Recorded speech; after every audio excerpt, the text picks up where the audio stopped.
How many of you need to be better business leaders? You know, because leadership in business today is everything. Bad leadership, the company goes. You know, great leadership, the company grows.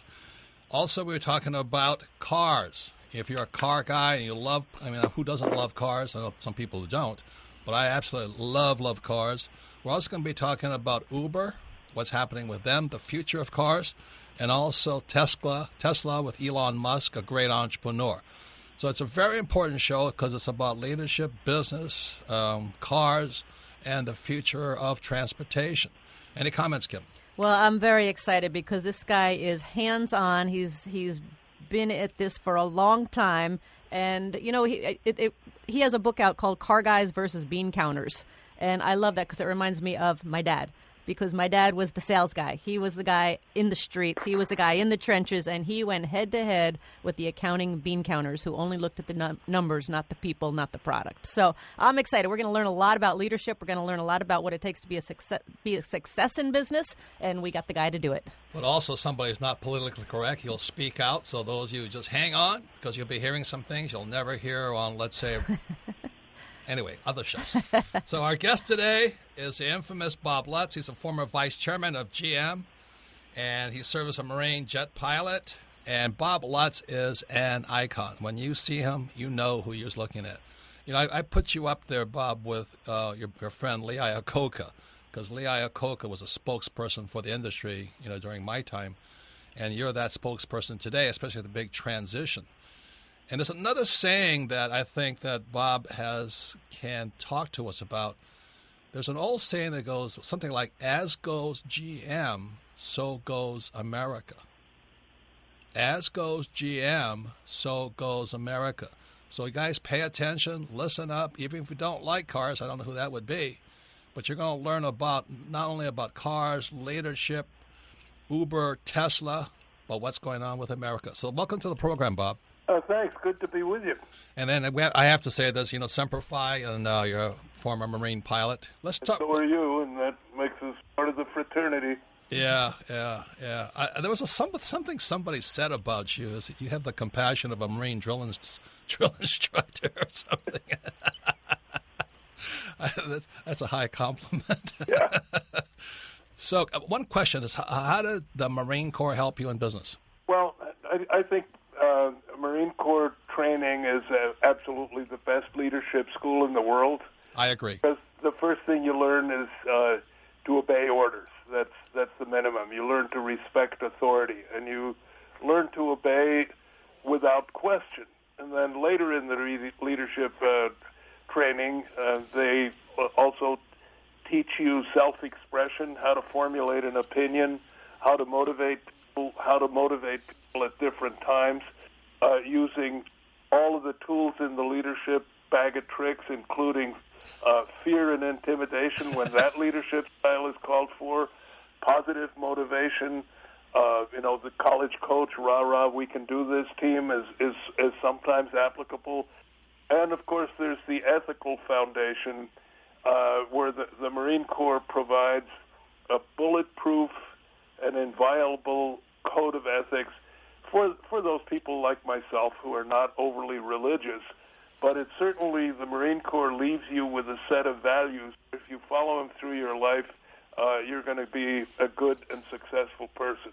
And it transfers, doesn't it? You carry it out when you leave the Marine Corps. It goes with you, doesn't it? It becomes part of you. Absolutely. And almost throughout my career, I always identified as a Marine officer. And I kind of felt like I was on temporary additional duty to the civilian world. So let me ask you, Bob, with your Marine training and the ethos and all, when you went into the corporate world, did you face obstacles from people that weren't of that mindset?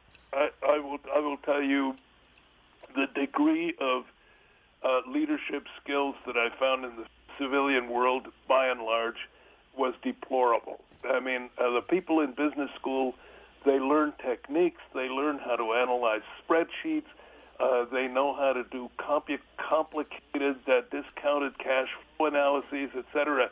They're very smart. They learn all the financial techniques, and nobody ever gives them the basic tenets of leadership. And you see some absolutely horrible leadership styles that are, in fact, destructive. I was talking to a friend last night who is a senior executive in a large automotive company, and he was telling me about his CEO who uses meetings to berate and diminish and ends meetings with phrases like, "This is the worst team ever assembled on the planet. Wow. I don't know how I got saddled with a bunch of idiots like you." I mean, this is... That's supposed to motivate them and encourage them? Exactly right. I mean, everybody just silently shakes their heads and rolls their eyes and waits until it's over. Some of these highly paid CEOs have a totally wacky and counterproductive side, and you very rarely run into the combination of someone who is technically competent, knows the business, and at the same time possesses the necessary leadership skills to run a successful organization. One example, I never worked for him, but I know him very well, former Marine officer and pilot Fred Smith, who founded and runs Federal Express. Right. Fred applies. He actually published an article that went, "Leadership I learned in the Marine Corps is applied daily at FedEx." And I'm sure that's absolutely true. But there's a deplorable absence of actual leadership and actual what we call leadership as opposed to management in the civilian world. That's a great distinction. There's Very a good distinction. big difference. Very good distinction. So going back to that question, as goes GM or so goes America, you have any comments on that comment? Well, that was a long time ago. That phrase was uttered by a GM chairman, and it was often misquoted. What he actually said was, and I'm not sure I have it exactly right, but what he actually said was, what's good for the United States is also good for General Motors, meaning to say that General Motors can't really do any better than the United States as a whole. But it was twisted into an arrogant statement to make it sound like General Motors, was sort of the bellwether for the U.S. So what do you think about that bailout in 2008, I believe? Was that a good thing? Well, it was necessary because General Motors employs about 100,000 people in the U.S., hourly and salaried, a little less than that now. But there's also all the GM dealers. Then you've got the whole supply base. Letting General Motors go under was out of the question. And the U.S. government bears heavy responsibility. And that this Democratic administrations and Republican administrations had decades of misguided regulation, which basically handed the market to the imports to the detriment of the U.S. companies. But nobody listened. It was, well, you crybabies are just going to have to deal with it. And we dealt with it for as long as we could. But when that sharp recession hit in 07 and 08, nobody had enough cash. Well, Ford had enough cash reserves to squeak by, but General Motors and Chrysler didn't. So, the Lord giveth and the Lord taketh away. In this case, the government took away for decades, and then finally the big catastrophe happened, and then I will say they stepped up to the plate. But I didn't think we were getting something for nothing. I felt, well, we warned you for decades. It finally happened. Okay. Once again, Robert Kiyosaki, the Rich Dad Radio Show. This is a fantastic program. We're talking on a very big subject here, leadership, cars, the economy, and the future. So stay tuned because we're going to keep talking to Bob Lutz. He's a former vice chairman of GM, author of Icons and Idiots, Car Guys, and Bean Counters. So to ask the question again, so how is America doing from your vantage point? Well, obviously, we could spend more than the whole program talking about No, you got 2 minutes. How's that? political situation, so we'll stay away from that. I'm obviously worried about an economy that's propped up by essentially zero interest rates. I mean, the LIBOR rate is now 0.3%. That's very close to zero. And the economy never really has taken off. The government is into heavy deficit spending. Some say this will inevitably cause mass inflation. I'm not quite sure about that. But all in all, it's a precarious situation that I think has everybody a little bit worried. Having said that, so far so good. And a lot of the doomsayers have been proven wrong. People have been projecting the big collapse for the last 5, 6, 7 years, and it hasn't happened. And the global financial system is now sophisticated enough and all-encompassing and global enough to be able to avert any big catastrophe. Then other times I'm not quite as sanguine. You'll see a whole new world from this great guest we have today. His name is Bob Lutz, former vice chairman of GM, served as a Marine pilot, which I like. He's held positions in management at GM, BMW, Ford, and Chrysler. Author of the books Icons and Idiots, Straight Talk on Leadership. Please get that book. Car Guys and Bean Counters, another great title, because there's always a battle between the marketing guys and the bean counters. And Guts, 8 Laws of Business. So we're going to talking to Bob Lutz. Right now we're going to go into the future. We've gone a little bit into the past, what's going on today, but we're going to find out what he sees for the future. What does this crystal ball say? So, Bob, what is going on in the future? What do you think? How's this electric car thing going to pan out? What's happening today? What's happening is we're seeing a transition away from the automobile to essentially fully autonomous, controlless modules that will be standardized, and that you call up to your house, it shows up, you get in, you put in the destination, probably by voice. The module takes you to the freeway, which will have at some point inductive cables so that you're recharging as you go, and your module will be inserted into a flow of similar modules that are perhaps traveling at 200 miles an hour. When you hit your freeway exit, your module will separate and will go into deceleration lanes. It will pass the exit point, and you'll be billed for the miles traveled. It'll take you to your ultimate destination. You get out and basically send it away. And this is, I used to say 20, 25 years away. Now I'm sort of saying 15 years away. And we're seeing that the beginning of it is really Uber and Lyft, the sort of call up the driver services. And what they really are is the future autonomous car model, except at this point they're still being driven by humans. But the next phase, and it's already, Singapore already has the first driverless taxis. It's coming in all U.S. cities. General Motors is preparing Lyft to have a fully autonomous electric Chevrolet Bolts. That's probably a year and a half away. So unfortunately, this is the decline and end of the automobile as we know it. And you won't care when this module shows up at your house. They're all gonna have the same shape. They're all going to have the same performance because it'll be autonomously dictated.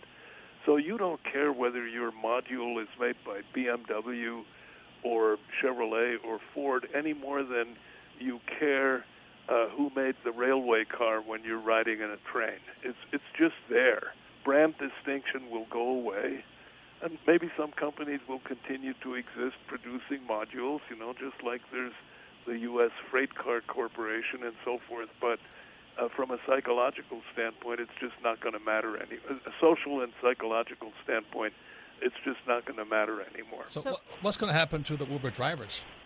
Oh, well, unfortunately, they're going to go back where they were before, which is back to their day jobs.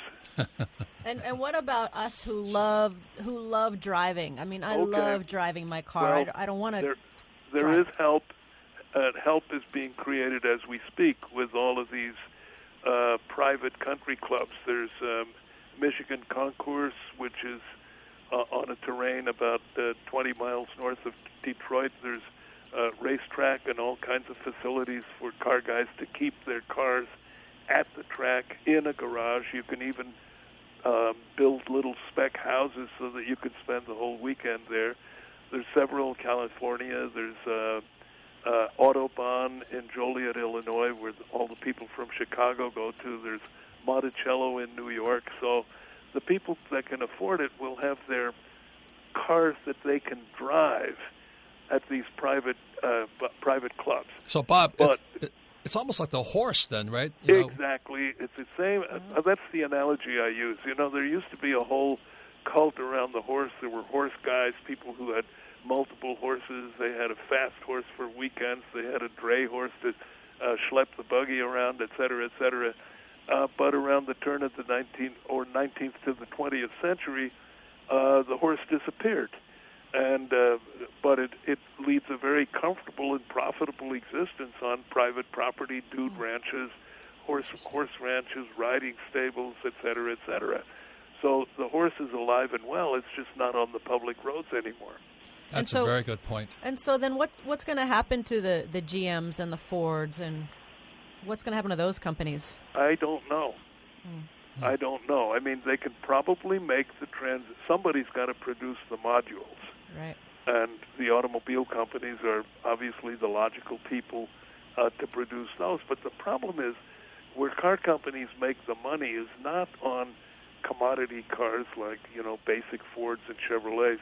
The money is made on stuff like full-size pickup trucks, full-size sport utilities, brand vehicles like Range Rover, Mercedes-Benz, BMW, where the cost to produce the car is the same as everybody else's, but you get a multi-$1,000 brand premium because people want the psychological gratification of driving something with an upmarket label. And all of that's going to go away. So what's going to happen to the car dealers and sales guys and all those car lots? And it's basically the same thing that happened to the big used horse lots and new horse providers and buggy whip manufacturers and everything. It's just all going to transition away. And what's your time frame you're saying for this? Well, as I say, I used to say 25 years. Now I think we're looking at more like 15. Wow. And it'll be a gradual transition. For a while there will be blended traffic of driver cars intermingled with driverless cars.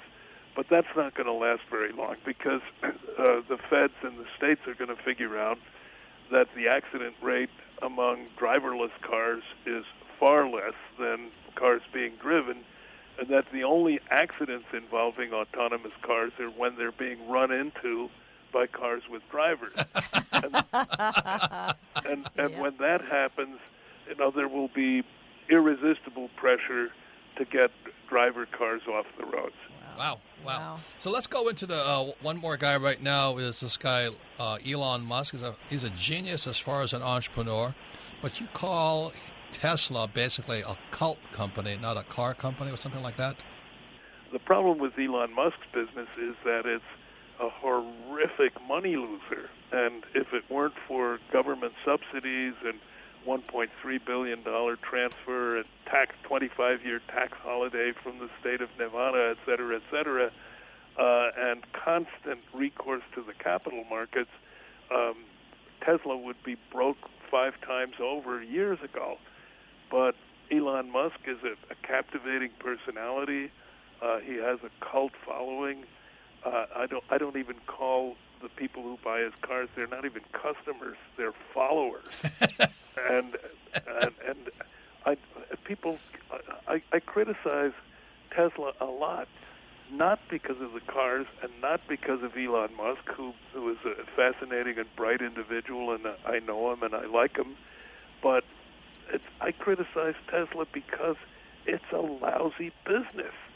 And you cannot, over time, run a business year in, year out, hemorrhaging cash, operating without profit, and constantly saying, yeah, I know, that wasn't too good, but wait till next year, or wait till next quarter, or we're going to double production, or the reason we're losing money is we're gearing up for the big 500,000 units. And every time he says something like that, the stock should go down, and the followers all say, oh, oh, this is unbelievable.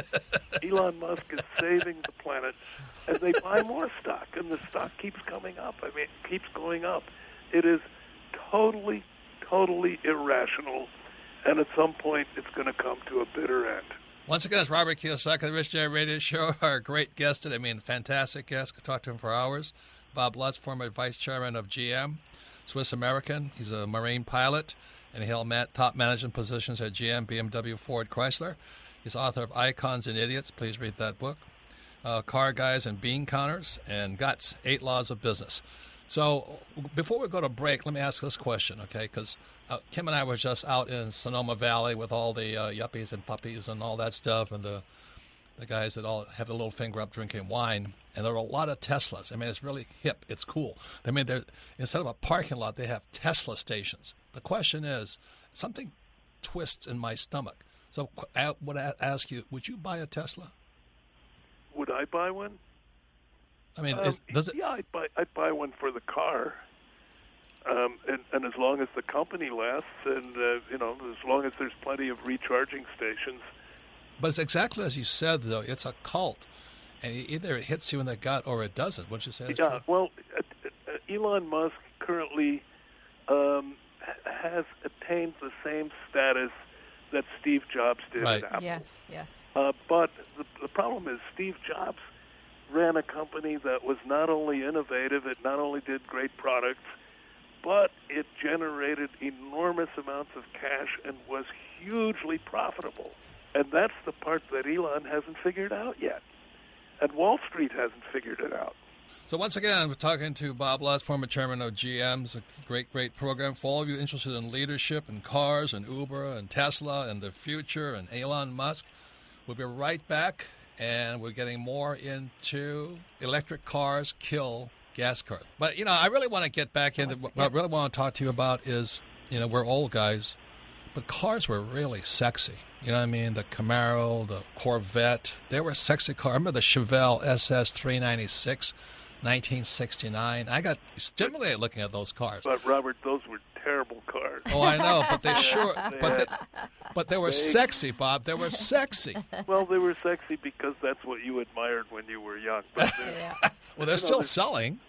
But there's plenty of sexy stuff out there now. Oh, yeah, okay. there is. Yes, there is. Really outstanding Ford Mustangs. Well, I agree with you, but they're retro. You can buy a Focus SVO, which is, I think, around 300 horsepower. Yeah. A pocket rocket. You can get all kinds of hot Camaros. I think the new Corvette is probably one of the sexiest cars on the road today. I agree. I agree 100%. I don't buy this argument, but they're used to. And remember, back from those days, all we remember is the Chevy 409s and the old Oldsmobile 442s and the GTOs. But those were also the exceptions in a sea of look-alike, boring sedans. That's well, right. I hate to tell you this, but that's how I see the world. Every time I see a Prius, I don't get turned down. So our guest today is Bob Lutz, former vice chairman of GM, served as Marine pilot, held management positions at GM, BMW, Ford, Chrysler, and his books are Icons and Idiots. Please get that, especially if you're an idiot. Car Guys and Bean Counters, and Guts, 8 Laws of Business. So, Kim, you have some comments for Bob? I do. And I also want to say that Bob also has a current business called VLF, which is another car company, and you can find out more about that VLF. It's he's got a car coming out called Destino, which is sexy. Very sexy. That is sexy, yes. sexy. So here's my question, Bob. You wrote a fabulous book called Icons and Idiots, Straight Talk on Leadership, and your whole expertise is on leadership. So who are the icons you've worked with, and who are the idiots you worked with, and why? Well, the title is provocative, and it started out being the working title for the book. And I said, look, it's too extreme because there's probably only one real idiot in that book. But the publisher said, no, let's not do something like success and failure. It all depends on leadership style or anything bland like that. They liked Icons and Idiots because it was short and punchy. Yeah. So, in a way, the title is a little bit misleading because if you look at the examples of leaders I worked with, starting from a high school teacher in Switzerland who I thought was absolutely wasted as a high school teacher. 20 years later, he was president of Switzerland, so I was right about him. Obviously. And through my drill instructor in the Marine Corps, and then various CEOs I've worked for in my career. And what I try to point out is most successful leaders in private industry are in some ways deeply flawed. I mean, I kept little notes throughout my career, and I worked for some people who were really, truly weird. And you ask yourself, when you're working for him, you say, how did this guy ever work his way up into a position like this? And the answer is, in a relative sense, he was successful. And at the end of the day, you have to say, well, okay, the iconic side of his personality outweighed the idiotic side of his personality. And I would say, frankly, we were just talking about Tesla and Elon Musk.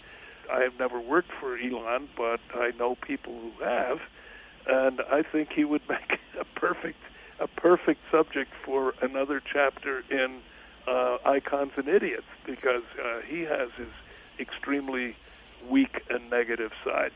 And, most really famous leaders do.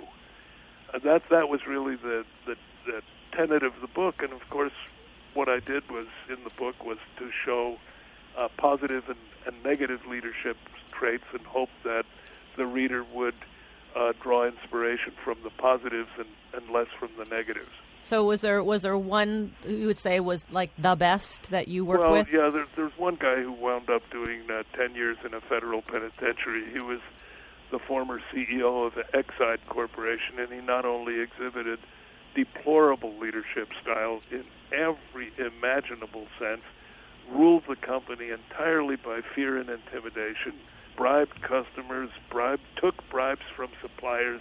I mean, this was just an all-around bad guy. And other than the fact that he was charming, there was really nothing positive to say about him. His name is Art Hawkins. Ah. Now we got to read this book, because and I got to ask too, because what do you think of Lee Iacocca as a leader? Well, he was one of the examples in Icons and Idiots, and once again, he had incredible positive sides. When he wanted to be, he was a brilliant motivator. He was a visionary. He could see the big picture. He was bold. He recognized opportunity and seized it. I mean, he would have made a fabulous battlefield commander. But on the other hand, he had his off moments. He was vain. He was insecure. He didn't take criticism well at all. People that he felt had crossed him or hadn't shown the proper respect, he bore grudges, and some wound up getting back at him. So he was a bundle of mixed human emotions. But everybody who has seen Iacocca on television thinks, wow, what a supremely self-confident person. But in truth, he wasn't. When he was in a room full of people that he didn't know, he was very shy, very insecure. He always needed his entourage of public relations people who would bring people up to him and say, Lee, I want you to meet Mr. So-and-so. He was incapable of just getting in with the crowd and mingling on his own. So he was loaded with contradictions, but still, I say, looking back at all the people I've worked for, the most successful leader that I've ever worked for. Was there any leader without a flaw? Well, in my book, the later president of Switzerland, who was my high school teacher and who was also, at the time, a lieutenant colonel in the Swiss Army, he had a corrosive sense of humor, and at times when somebody submitted a really bad paper, he would have a 10-minute field day ridiculing the writer, and sometimes in a somewhat cruel way. I mean, I saw students standing up behind their desk, absorbing the ridicule and with tears in their eyes. Oh. So he had his weaknesses too. But as far as I'm concerned, he's of course passed away now. He was considerably older than I was, but he was a fabulous guy. My drill instructor in the Marine Corps, other than the type of physical punishment that was meted out, which would no longer be permitted today, I never detected a flaw in him. I'm sure he had some, because otherwise he would have been more than a staff sergeant.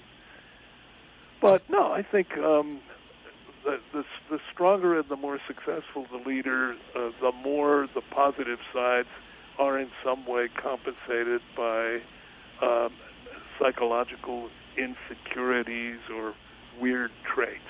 So do you have any advice for our listeners on how to become a better leader? Because we're all leaders in some way, either our families or on the street or in business. We have a lot of business owners that are listening to our program as well. Well, I would say just practice honesty, integrity, communicate well. Try to avoid when you're leading your company. Try to avoid being overly dictatorial.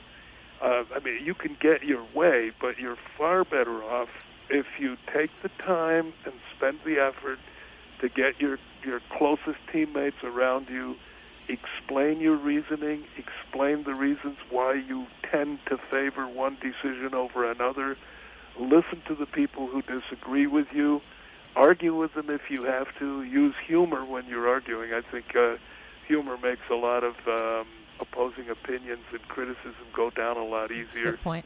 In the final analysis, you're the boss, it's your money, it's your company. You can always say, well, look, thanks, guys, thanks a lot for the input, but, basically, I still want to do it my way, and I'd appreciate you guys getting behind it.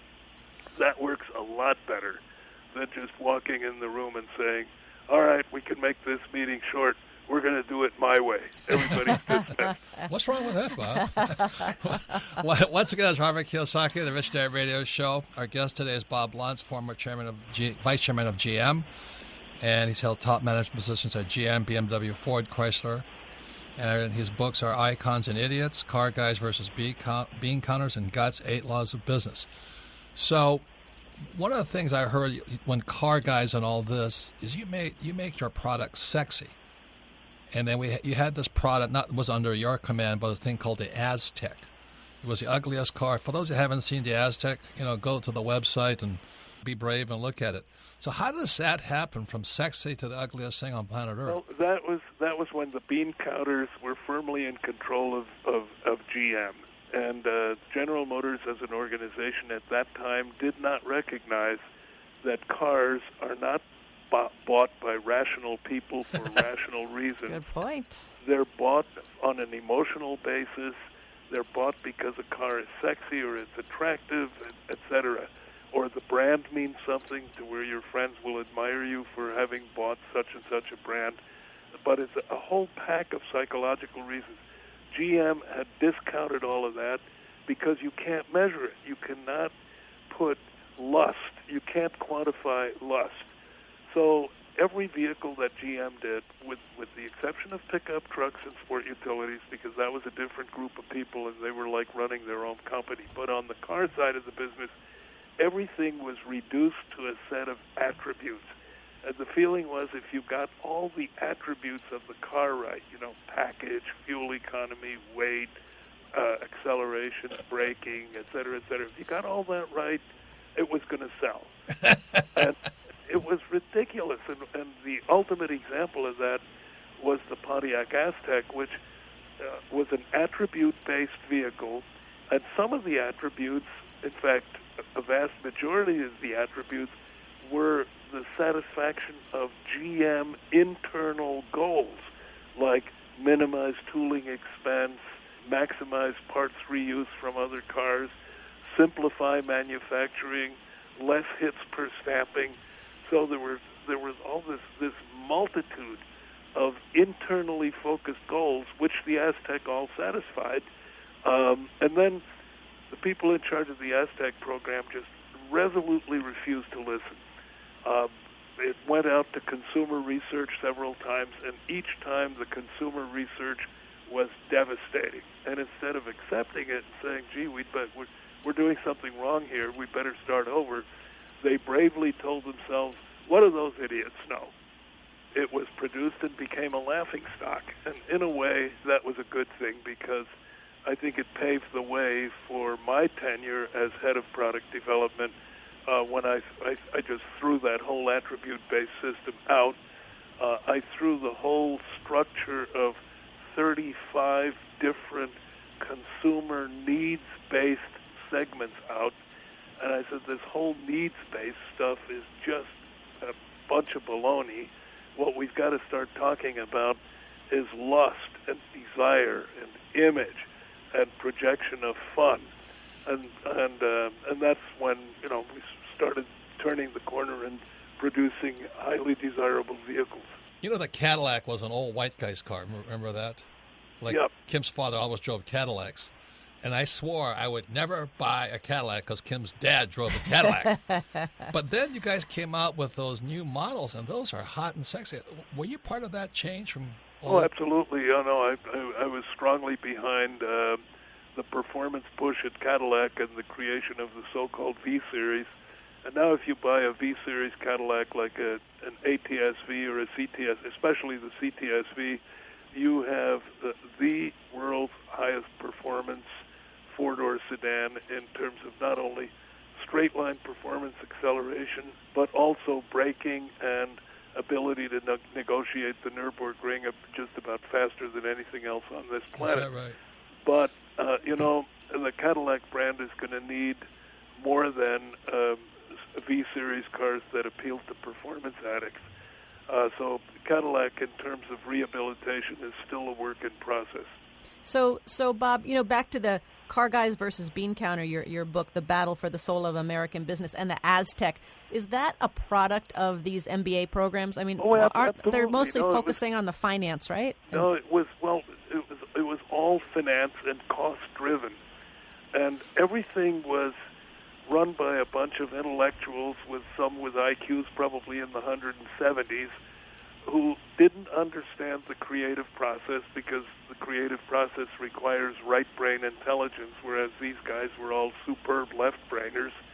And they thought that they could devise an intellectually based, quantitative system that would, if rigorously applied, would produce great vehicles. And of course it didn't. It produced mediocre vehicles that satisfied a bunch of numerical criteria.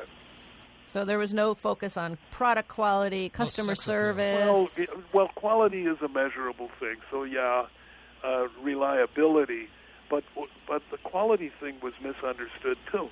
The quality thing was totally focused on absence of things gone wrong, and getting rid of the things gone wrong is important. But you can have a car with zero things gone wrong, and it's low performance, uses a lot of fuel, is dead boring to drive, has numb steering, et cetera, and nobody buys it. What you really need to focus on is things gone right. And if people are delighted with a car, they'll forgive it certain flaws. It's a lot like an income statement. You've got things gone right are your revenue. Things gone wrong are your costs. And you try to keep the gap between the two as big as possible. Well, thank you very, very much. That's fantastic. I could listen to you forever. But also congratulations on all your success, and congratulations on your the launch of Destino. When is that coming out? Your new car? It's dribbling out. Dribbling out. Okay. Yeah, it's dribbling out. We're not in a hurry. We want to make sure it's right. We want to make sure we have some good dealers.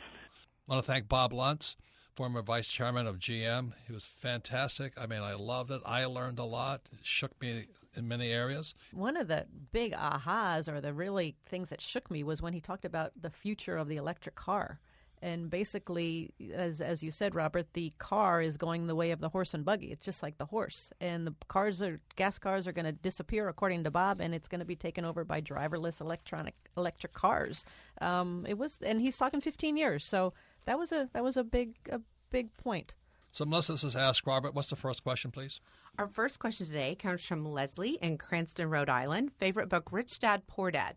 We have a family business and times are increasingly difficult even though it has been successful for the past 15 years. I know I need to take care of my employees, but sometimes making ends meet is difficult.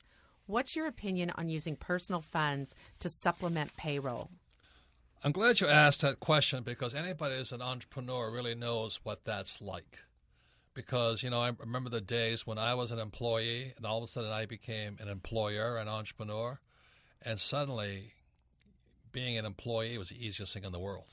I couldn't believe how tough it was to be an entrepreneur. So that question is always a question on any entrepreneur's mind. How do you make payroll?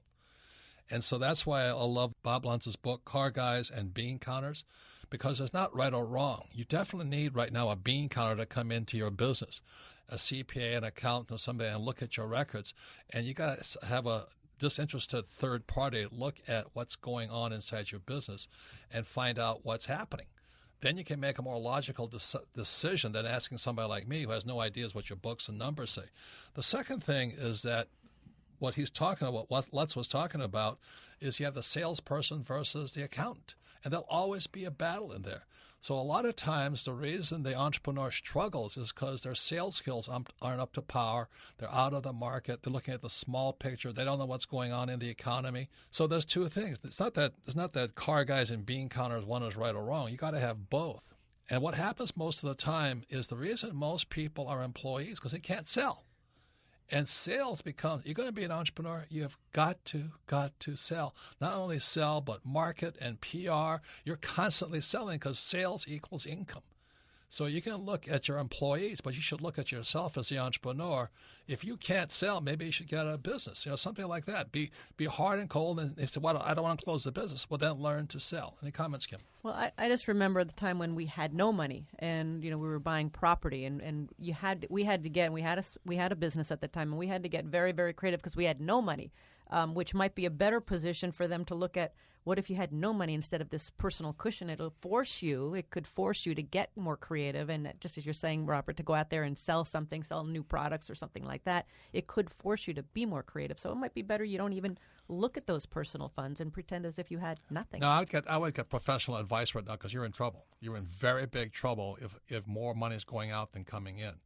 And that's really the thing. Don't mess around with this one. You're going to be out of business anyway. The other thing, too, is you've got to step up your education in sales and marketing and all this. There's a very good book called Positioning by Trout and Reese. That's a primer. You've got to read that book, Positioning, Trout and Reese, because that is exactly what Bob Lutz does. He has car guys versus bean counter. That's a positioning statement. He has icons versus idiots. That is a positioning statement. That is a marketing guy speaking, not a bean counter.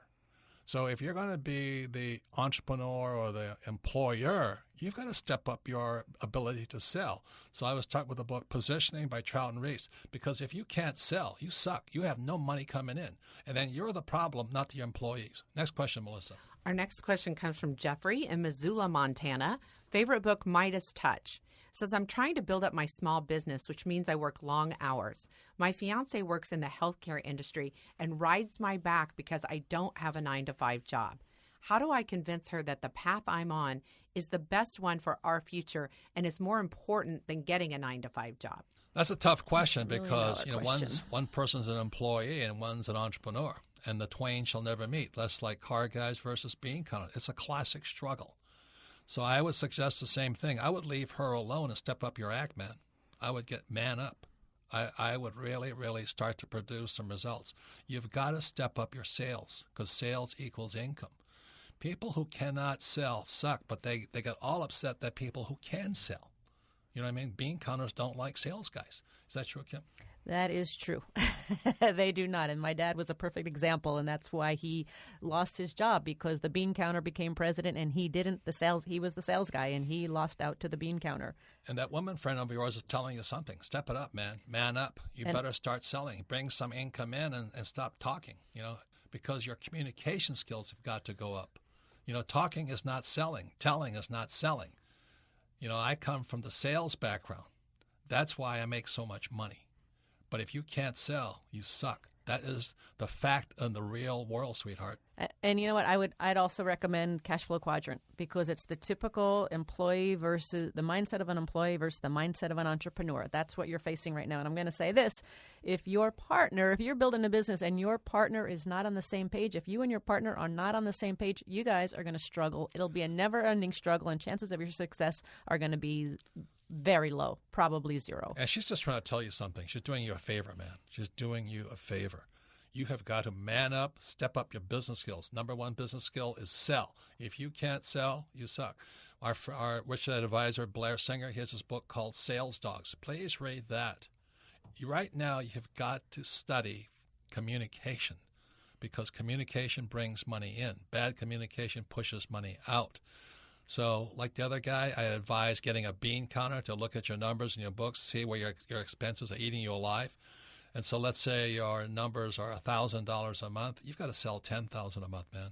And that's why most small business guys fail. Entrepreneurs fail because they can't sell. Next question, Melissa.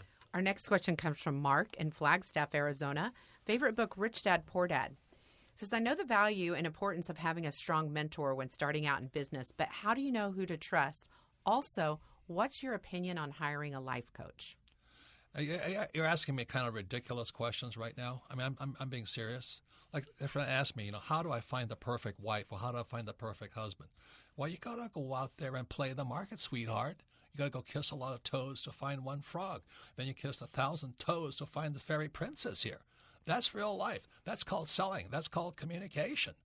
If you're so afraid of making a mistake, you shouldn't really be an entrepreneur, because entrepreneurs make mistake after mistake after mistake after mistake after mistake. Employees get fired for making mistakes. So obviously, you can ask Kim, how many times did I ask you out? You asked me out for about 6 months. Yeah. She kept turning me down. Now, you don't have that, well, which is the perfect life coach? Well, how the heck should I know? You got to know, sweetheart, and you got to go out there and play the field, get into the marketplace, make some mistakes, kiss a lot of frogs, kiss a lot of toads. Maybe you'll find the perfect person. So once again, I want to thank Bob Lutz. That was a fantastic course. Got me all stirred up, really, really stirred up, because it is car guys versus bean counters. In every business, you'll have sales versus accounting. Everybody think, well, I'm a manufacturing, and everybody has their point of view. But at the end of the day, it comes down to, can you sell? If you cannot sell more than your expenses are, you're out of business. That's what he's saying about Tesla.